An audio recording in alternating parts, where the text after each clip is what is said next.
sekalian, proses suluk hidayah sufi muda ini dihadiri oleh ratusan jamaah dari berbagai kalangan. Sangat bahagia. Assalamualaikum warahmatullahi wabarakatuh. Pada April 2022 kami pernah membuat reportase tentang sebuah kegiatan khalwat atau suluk yang dilaksanakan selama 10 hari oleh sebuah dayah tariqah di Aceh, namanya Dayah Sufi Muda. Ada 2 video singkat yang kami buat pada saat itu. Yang pertama berjudul tentang suluk, The Journey Within. Yang kedua, The Travelers. Jadi The Travelers itu maknanya adalah salikin atau orang-orang yang menempuh jalan spiritual untuk mengupgrade keadaan batin dari satu makam kondisi kepada berbagai makam kesadaran lainnya. Sampai-sampai video itu sempat dipotong oleh sejumlah orang yang usil, karena di situ ada beberapa narasi di awal yang kami katakan bahwa orang-orang yang baru selesai suluk ini sebagai orang-orang yang baru turun dari Sidratul Muntaha. Itu adalah bahasa metaforis sebenarnya, sebuah ungkapan spiritual bagaimana mereka pulang dari sebuah kondisi batin ketika mereka menapaki sebuah tahapan dalam perjalanan spiritual lewat zikir selama 10 hari di sana. Dan video ini banyak diposting kemana-mana oleh kelompok-kelompok yang agak radikal usil tadi, sehingga menjadi bahan untuk dibully dan sebagainya, dan menyatakan bahwa tradisi ini adalah bid'ah, tidak pernah ditemukan sebelumnya, kegiatan tidak jelas dan sebagainya. Video satu lagi tentang situasi sekilas bagaimana serunya 300 pemuda yang baru saja selesai menempuh suluk selama 10 hari ini. Jadi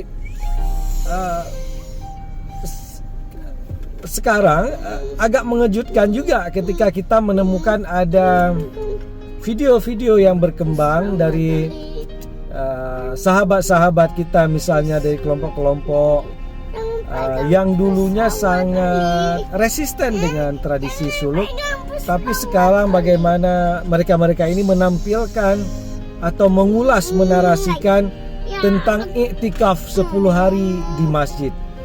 Tidak hanya iktikaf saja, tapi juga menyarankan bagaimana para jamaah itu untuk membawa kemah untuk ke dalam masjid, yang kemudian disusun, dirapatkan di dalam masjid ya, kemah dibawa ke dalam masjid, dan disitulah disarankan untuk beribadah. Katanya dengan beribadah di dalam kemah itu menjadi lebih fokus, lebih tertutup dalam bermunajat kepada Allah, dan disarankan juga untuk bermalam dan sebagainya. Jadi istilahnya adalah berdiam di masjid dengan meninggalkan rumah, meninggalkan anak, istri dan sebagainya. Assalamualaikum warahmatullahi wabarakatuh. Jamaah rahimakumullah. Ini malam-malam terakhir Ramadan ya. Disyariatkan iktikaf, dan bagaimana Rasulullah SAW beliau iktikaf ya. Tapi apakah iktikaf itu harus bermalam apa enggak? Yang membaca iktikafnya Nabi SAW, dia akan mendapati dari malam 21 sampai malam Lebaran Nabi SAW baru keluar dari masjid. Kita mungkin lihat tenda-tenda di sini.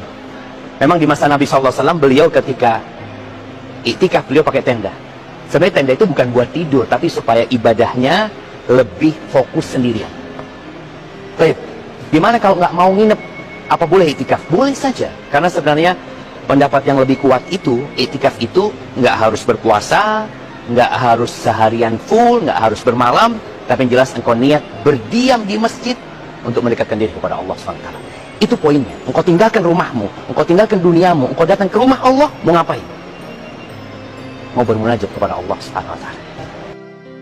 Jadi Anda bayangkan bahwa terjadi perubahan-perubahan dalam spiritualitas dari kelompok-kelompok masyarakat yang dulu mungkin menganggap suluk atau iktikaf yang tertutup, masing-masing orang adalah punya space rahasia yang mereka menyembunyikan dirinya sehingga zikir-zikir munajatnya tidak didengar orang.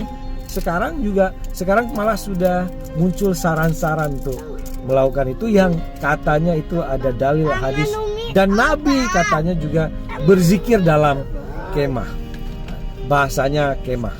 Jadi ya itulah kenapa ada tradisi khalwat atau suluk yang orang-orang masuk dalam kelambu kemudian mengamalkan zikir-zikir selama 10 hari, apakah pada Ramadan atau pada waktu-waktu yang lain, atau juga bisa lebih dari 10 hari, bisa 30 hari atau bahkan bisa 40 hari pada dalil-dalil ayat ataupun hadis tertentu. Jadi sekali lagi bahwa apa yang pernah kami posting dulu pada 2 video tentang suluk the journey within dan the travelers, itu mau tidak mau harus diakui bahwa dunia semua akan bergerak ke arah sana. Semua mencari pusat-pusat inkubasi spiritual. Namun tentu dibutuhkan guru spiritual yang memang sangat menguasai metodologi ini. Jadi bukan sekedar ikut-ikutan, bukan sekedar kita memiliki sepotong dua potong hadis kemudian mencoba mensimulasikan. Tapi dalam Islam itu sebenarnya harus ada guru-guru yang pernah berguru kepada guru-guru sebelumnya, yang guru-guru itu punya sanad tersambung, terdidik sampai kepada tradisi-tradisi yang pernah diperkenalkan oleh Rasulullah. Itu yang namanya sanad, sehingga paling tidak kita punya kompilasi praktik yang berdekatan, mirip bahkan persis sama dengan yang dijalani oleh Rasulullah. Jadi sekali lagi bahwa puasa dengan iktikafnya itu punya rahasia luar biasa, punya metode khas bagaimana mengasingkan diri dalam ruang-ruang sunyi, dalam kemah atau kelambu, atau dalam gua, dalam perut ikan, atau dalam tempat-tempat yang tertutup oleh hijab sebagaimana dialami Maryam. Semuanya itu adalah pesan-pesan bahwa tradisi iktikaf, suluk atau inkubasi spiritual yang dilakukan sendiri atau berjamaah itu memang sesuatu yang memang mampu mempush pengembangan spiritualitas dari kita semua. Demikian. Assalamualaikum warahmatullahi wabarakatuh.